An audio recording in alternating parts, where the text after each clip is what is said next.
what I'd like to do is share with you how emotional intelligence can help us be better betas, and why it's this skill set particularly which is going to help along the way. And by emotional intelligence, I simply mean how we handle ourselves, manage ourselves, lead ourselves, and how we handle our relationships. And I'll go into it in more detail. Interestingly, I spent yesterday morning with one of the big four banks here in Australia, the CEO, his direct reports, and his high potentials, the people that they saw as next generation for top leadership there. And they wanted to learn about emotional intelligence and leadership. The reason was that not only are each of those executives trying to improve themselves along these lines, but they see that by doing it together, they can bring the whole organization along, and by doing that, they can grow their business. It's actually a strategic decision. There are two kinds of strategy, you know. One is exploitation, and one is exploration. Exploitation was embodied by the co-CEOs of BlackBerry.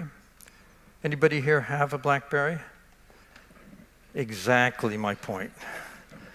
So they had a wonderful product for a long time. They were the first in the smartphone area.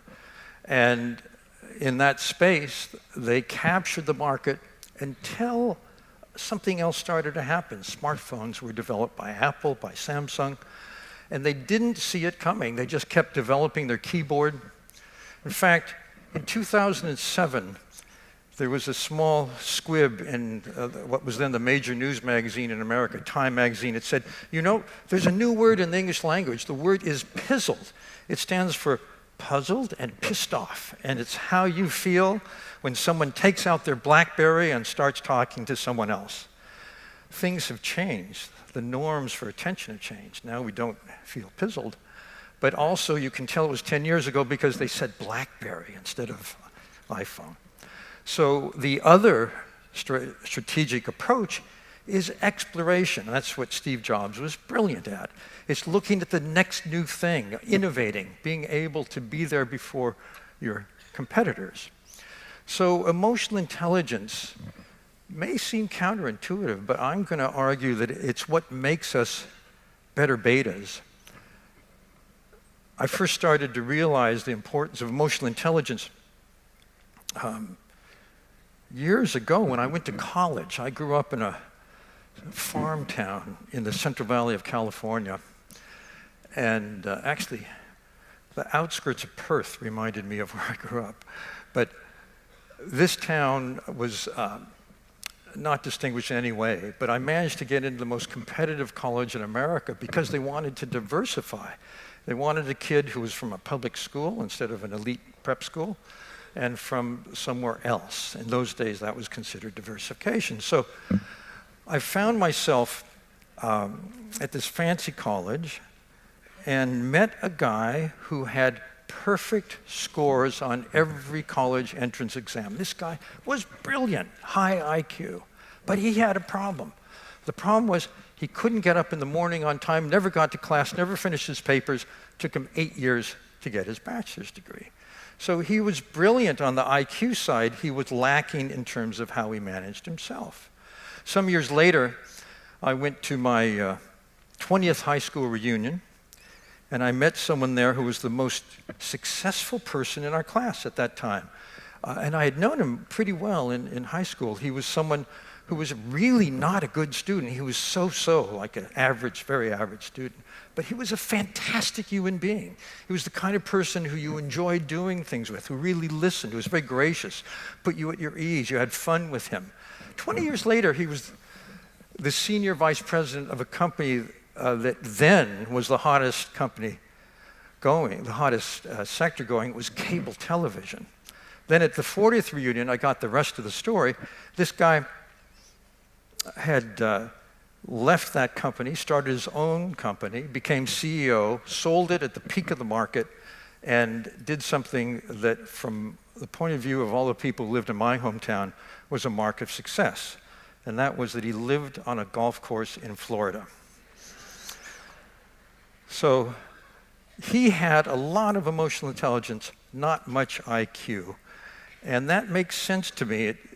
I met recently the CEO of BlackRock. BlackRock is the world's largest investment company. It manages trillions of dollars. And he was puzzled. He said, "Can you explain why it is that I hire the best and the brightest from the very best schools or companies, and I still have a bell curve for performance? What's going on here?" And I'd like to share with you the answer I gave him. It has to do with some research I did after I wrote Emotional Intelligence. I got very interested in business and remembered that my mentor back in graduate school had written an article in the main psychology journal, that was my field, that was very controversial at the time. He said, if you want to hire someone, don't look at their IQ, don't look at their personality tests, don't really look at their business expertise. What you want to do is look in your own company at people who hold that position now or have held it in the past, identify by whatever metric makes sense for that position, the top 10%, the stars, and compare the stars with people in the same position who are only average in performance. Do a systematic analysis and identify the skills or abilities or competencies you see in the stars that you don't see in the average. It's called competence modeling. Anybody familiar with competence modeling? Most world-class companies have competence models, particularly for top-level executives. And I was able to get access to 1 to 200 of these, which was not easy because these are proprietary studies. Companies don't share the data. They want to know, they're doing it for competitive reasons. But here's what I found. I aggregated the data, and I just looked at, this is the very back of the envelope, how many of those abilities the companies themselves independently have identified as distinguishing their stars. How many of those abilities are based on cognitive strengths, IQ and technical skills, or emotional intelligence, how we handle ourselves and our relationships. And what I found was that for jobs of all kinds, emotional intelligence is about twice as important. And it's twice as important in distinguishing that blue line at the bottom is what you learned in school, your technical skills, it's what everyone else has. Those are threshold competencies, what you need to get the job. But they don't tell you how you'll do once you're in the job. Will you be a star performer? Will you be a great team member? Will you become a leader? The higher you go in the organization, the more emotional intelligence matters. So for top-level jobs, C-suite jobs, for example, 80 to 90% of the competencies the companies themselves identify as distinguishing stars here are based on emotional intelligence. It makes sense because what you're doing at that point is not using your technical skills or whatever you've learned for that position in terms of cognitive abilities. What you're doing mostly is managing people. The art of leadership is getting work done well through other people. So there was just a study done of engineers and what distinguished the best engineers from average engineers. And it turns out success as judged by their peers, people who know the job well and the person well, correlates 0 with IQ and enormously with emotional intelligence. Why would that be? It's because there's a floor effect. To be an engineer, to be an MBA, to be a professional of any kind, you need an IQ about a standard deviation above the norm, above 100. You need to be 115 or better. The floor effect is once you are in that role, everyone else is as smart as you are. So IQ drops away as a predictor of success. Emotional intelligence remains. This one ability here in the top level jobs that's based on cognitive abilities is very telling. It's big picture thinking, pattern recognition, understanding how a change here in a complex system is going to ramify over there, or how a decision made today will matter in 5 years or 10 years. This allows you to identify your strategy. But once you have your strategy, you can only get there through your people.